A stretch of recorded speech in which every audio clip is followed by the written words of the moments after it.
반갑습니다. 정전 이야기꾼 방길튼 교무입니다. 이번 시간부터 솔성요론에 대해서 살펴보겠습니다. 솔성요론은 정전 제3 수행편 제12장에 나오는데요. 이 솔성요론을 통해서 솔성의 의미하고 이번 시간에는 그 솔성요론 중에서 1조, 2조까지 살펴보겠습니다. 원기 9년, 그러니까 1924년 6월 1일에 불법연구회 창립 그 총회를 열게 되는데, 이때 김기천 삼사님이시죠. 김기천 선진께서 재가출과 선법과 솔성요론에 대해서 강의를 합니다. 그러니까 원기 9년 창립총회 당시 이렇게 통과시켰죠. 그 규약. 불법연구회를 이제 시작하는데 불법연구의 기본적인 규칙들이죠. 규약을 이렇게 통과시켰는데 이 안에 솔성요론이 등장합니다. 그러니까 그렇게 따지면 솔성요론은 굉장히 초기 법문이라는 걸 우리는 알 수가 있는 것이죠. 그리고 이 원기 9년에 통과시켰던 불법연구의 규약은 원기 12년 1927년에 개편 발행이 돼서 불법연구의 규약이라고 저희들이 지금 볼 수 있죠. 저희들이 지금 볼 수 있는데 이곳에도 솔성요론이 게재되어 있습니다. 이만큼 솔성요론은 소태산 대종사께서 공식적으로 법을 피실 때 이렇게 먼저 제시해 줄 정도로 우리에게 중요한 내용이었던 것 같습니다. 자, 소태산 대종사께서는 견성을 넘어서 솔성을 강조합니다. 솔성은 성품을 거느리는 것이죠. 그러니까 솔성요론은 성품을 거느리는 요긴한 법입니다. 그리고 여기 이 내용 전체적으로 보면 솔성의 덕목으로 주로 이런 게 강조됩니다. 배움. 솔성을 하면은 배움은 당연히 있는 거예요. 배움, 공경, 정당한 일, 세정, 믿음. 이런 게 솔성의 덕목으로 등장하게 됩니다. 그러니까 솔성은 본연 청정한 그 성품의 바탕에서 심신작용하는 것, 이렇게 정의할 수도 있고, 이 일원상 성품을 채받아서 수행하는, 특히 그 수행 중에서 작업취사적 성향이 강하다, 이렇게도 말해볼 수 있고요. 솔성요론은 하자는 조목이라면 계문은 말자는 조목이고, 솔성요론은 권장하는 조목이라면 이거 한번 해봐, 이런 조목이라면 그 조목이고, 또한 상당히 그 솔성요론 내용 자체가 자율적 성향이 강하다고 볼 수 있는데, 이에 비해서 계문은 금지하는 조목이고, 또 어떻게 보면 이게 하지 마 하니까 타율성도 그 안에 좀 배어 있다, 이렇게 볼 수 있을 것입니다. 이 솔성에 대한 소태산 대종사의 법설이 등장합니다. 주산 송도성 수필의 법문으로 알고 있는데요. 여기에 이렇게 등장합니다. 한번 이렇게 봉독하면서 풀어보겠습니다. 솔성은 사막을 닦는 것이다. 이 표현이 재밌죠. 솔성은 사막을 닦는 것이다. 이 말은 좀 풀어보면 일원상 성품으로 수양, 연구, 취사를 닦아가는 것, 사막 수행하는 것, 일원상 성품짜리의 바탕에서 사막 수행을 닦아가는 것이 바로 솔성이다. 이 말씀을 보면 이렇게 한번 우리가 풀어볼 수 있고, 계속 구현해 주시기를, 좌선 한번 경전을 들을 때도 사심 잡념 없이 오로지 거기에만 일심이 되는 것은 솔성이다. 사심 잡념이 없는 자리가 일원상 성품 자리니까 그 자리로서 이 어떤 것이든지 그 마음을 놓치지 않고 쭉 나가는 것, 그 마음이 계속 진행되는 것, 이게 일심이지 않습니까? 이게 바로 솔성이다. 이게 굉장히 성품을 사용하는 것 중심으로 설명되어 있죠. 그래서 비유하시기를요, 마부가 말을 거느린다고 않느냐. 여기서 마부가 성품이라고 하면 말은 심신작용이라고 그냥 그 대응시켜서 본다고 하면, 말이 밭에 들어가려고 하면 못 들어가게, 나락을 먹으려고 하면 못 먹게 하는 것을 거느린다고 한다. 그리고 또 이렇게 설명하십니다. 그와 같이 사람도 분별심은 말이요. 이게 뭔가 이렇게 마음을 작용하, 여기서 분별심이라는 게 또 막 이렇게 우리가 생각이 아니라 이 마음을 작용하는 것을 분별심이라고 합니다. 마음을 작용하는 이런 심신작용을 분별심이라고 보죠. 마음 차원으로 보면 마음을 작용하는 게 분별심이니까, 무분별심은 그 마음 작용에 물들지 않고 그 흔들리지 않는 그런 청정한 자리, 그게 이 무분별심인데 이게 바로 대종사님께 다른 말로 분별주착이 없는 성품 이렇게 설명합니다. 분별이라는 게 감각이 없다는 것은 아닙니다. 이게 분별주착이 없는 성품이라고 번역하는데 무분별심은 마부와 같다. 그러니까 이 분별심을 임의로 막 자유롭게 사용해, 위하여 임의 운전하여야 마부가 말을 잘 거느린다고 할 것이요. 분별심의 노예가 되면 솔성을 하지 못한 것이다. 장군이 병대를 거느린 것 같다. 참 대종사님 이 말씀의 표현이 상당히 우리한테 시사하는 바가 크죠. 자, 우리 본래 성품 자리는 원망부족하고 지공무사한 성품이다. 대종사님 말씀입니다. 우리 성품은 원망부족하고 지공무사한 자리다. 그러면 그것을 쓸 때 여기 도가리가 나오는데 이게 참 제가 번역이 안 됩니다. 이게 원래 저희 전라도에서 도가리 그러면 독을 말해요. 항아리 독. 근데 그냥 독이라고 할게요. 그거 쓸 때 독을 타고 공정영지로 쓰는 게 곧 거느린 것이요. 제가 번역이 안 됩니다. 그래서 어쨌든 뭐가 됐든 공정영지로 사용하면 그게 솔성하는 거다. 이렇게 다 단순히 말하겠습니다. 또 한 걸음 나아가서 보통 사람은 물건에 끌려서 일을 한다 하나 안 끌리고 마음대로 자유로 하였으면 만물을 거느린다는 것이다. 그러니까 경계에 끌리지 않고 성품을 작용을 하면 마음을 쓰면 이게 바로 솔성이라는 것이죠.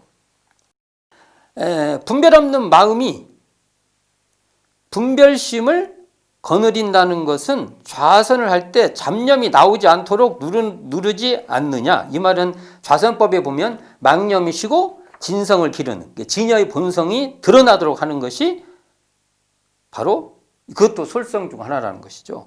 이게 말에 일반 우리가 하는 말에 아이가 울면 못 울게 달래듯이 하는 것이다. 이게 지금 대종경 수행품 53장에 아이 보는 법 나오잖아요. 아이를 공부가 좀 깊어지면 마음대로 뒀다가 아이가 위험한 데만 가면 그것만 이렇게 관리해주면 아이를 잘 보는 것이지 아이를 막 붙잡고 있다고 해서 아이를 잘 보는 건 아니다.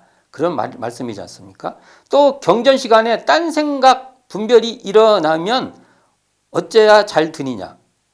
지혜 있는 사람은 공부할 때 머릿속을 소지하고 듣는다. 야, 이 문장 진짜 좋죠.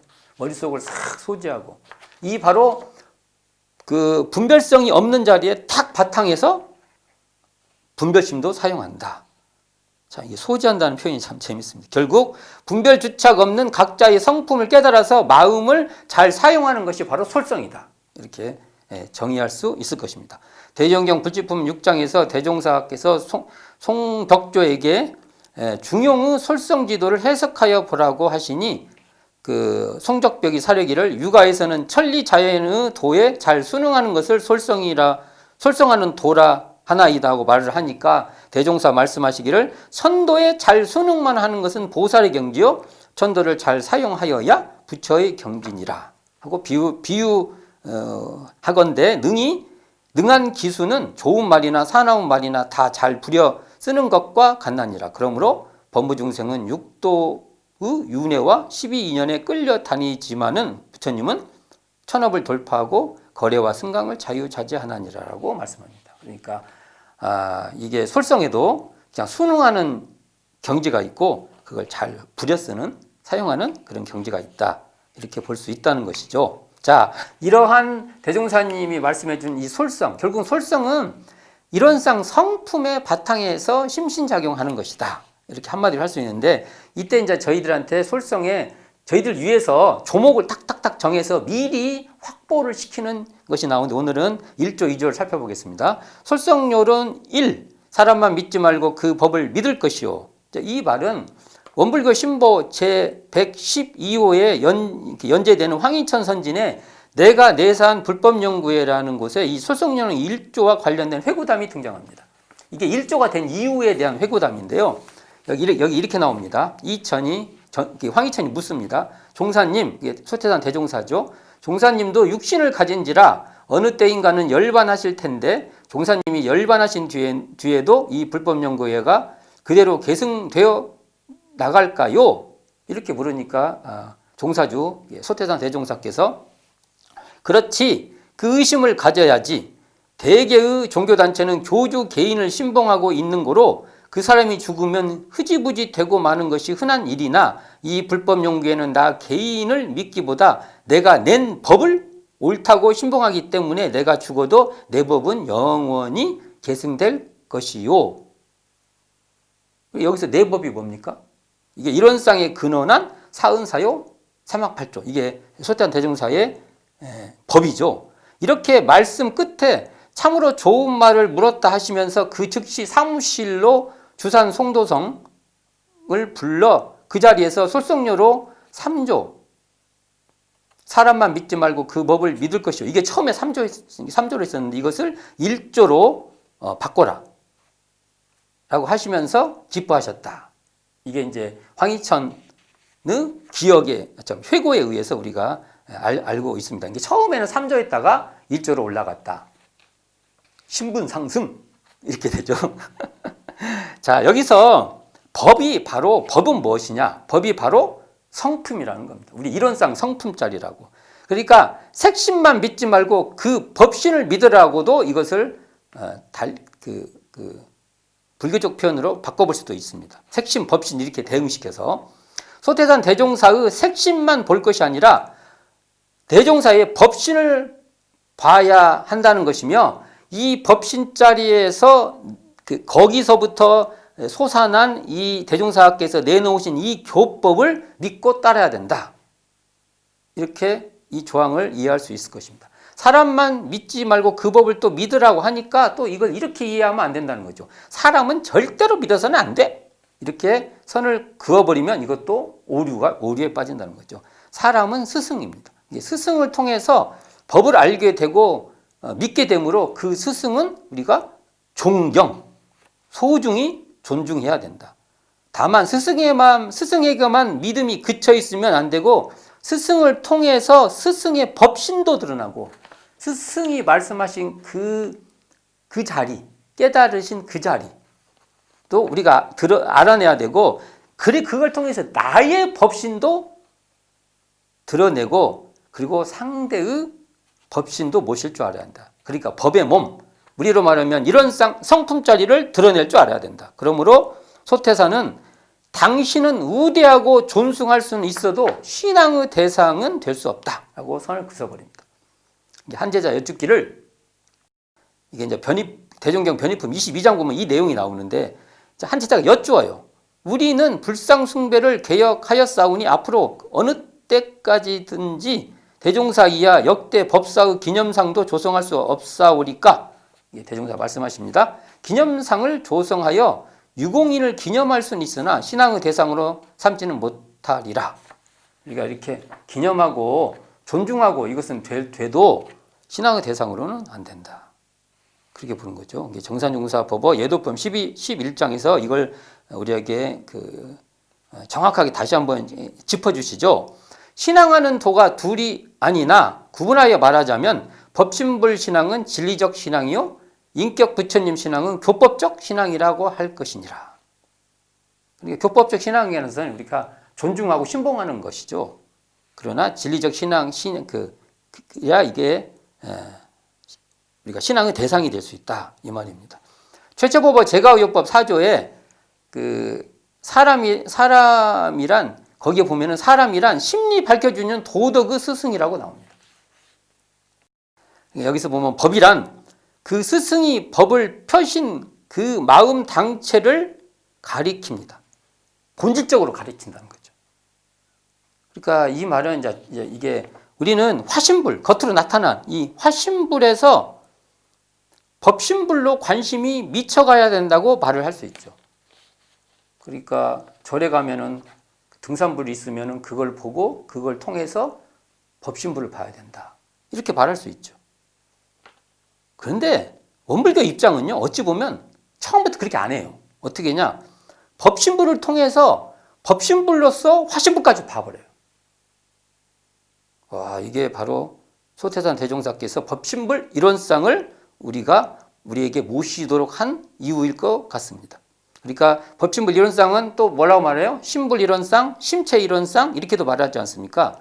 그러니까 이 마음 부처, 마음의 당체 이 자리에서 드러나는 바로 그 법의 진체, 법의 진짜 모습을 그것을 대운사님께서는 법신불 이론상이라 했는데 이 자리를 신앙이라고 당부하고 또는 우리에게 달래고 있다. 그거 해봐.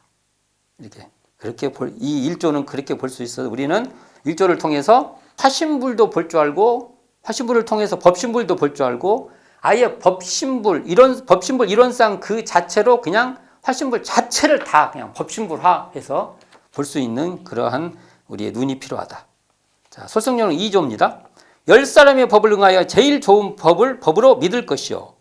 여기서 10사람의 법 중 제일 좋은 법을 선택하여 믿되, 10개 중에서 제일 좋은 것으로 선택해서 믿어라. 1차적인 말은 그 의미가 있지만 또 그것을 달리 보면 10사람의 법을 통합 활용하라는 뜻도 내포하고 있습니다. 10개를 그 중에서 한 개만 골라라는 게 아니라 10사람의 법, 이 중에서 좋은 것들을 통합 활용해서 최고 좋게 받아들여라. 집단지성을 가동해라는 뜻도 현대적 말로는 말할 수 있다.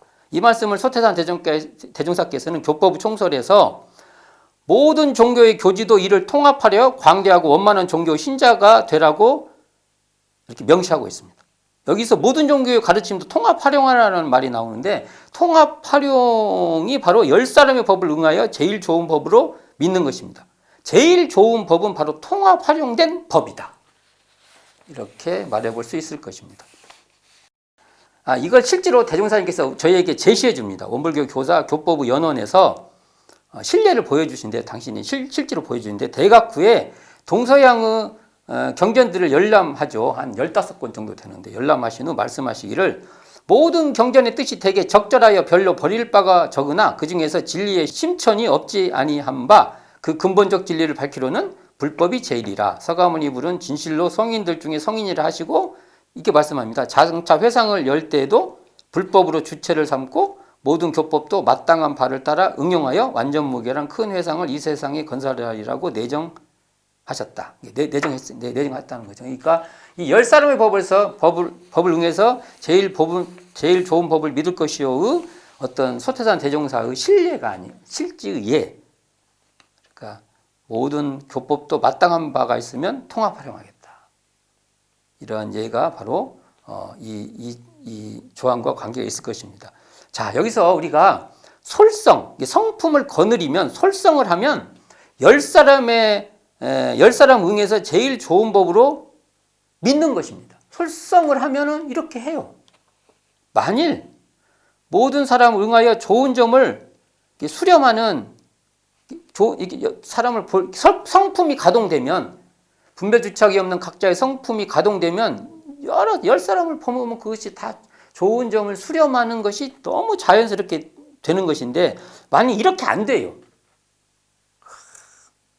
이렇게 모든 좋은 점들을 이렇게 분별이 없이 선입견이 없이 어떤 그때 이해관계가 없이 누가 좋으니까 이 사람 더 하고 누구는 나하고 사이가 안 좋으니까 안 하고 이렇게 막히고 단절되고 편협해지고 그런다고 하면 이것은 성품을 놓쳤다. 지금 놓치고 있다. 이렇게 봐야 됩니다. 청정한 성품을 채받아서 그때 그 자리에서 제일 타당한 법, 장점을 통합 수용하여 활용하는 것 이렇게 하는 것이 바로 10사람의 법을 응하여 제일 좋은 법으로 믿는 그 상태다. 이것도 성품을 이론상 성품 자리를 내세우지 딱 중심에다 세우지 않으면 이렇게 취사가 안 된다. 이렇게 볼 수 있을 것입니다. 오늘은 솔성 요론의 시작에 있어서 솔성이 무엇인지 또 솔성의 덕목을 총괄해 봤고요. 그리고 솔성요론 1조, 2조에 대해서 한번 살펴봤습니다. 감사합니다. 지금까지 정전이야기꾼 방길튼 교무였습니다.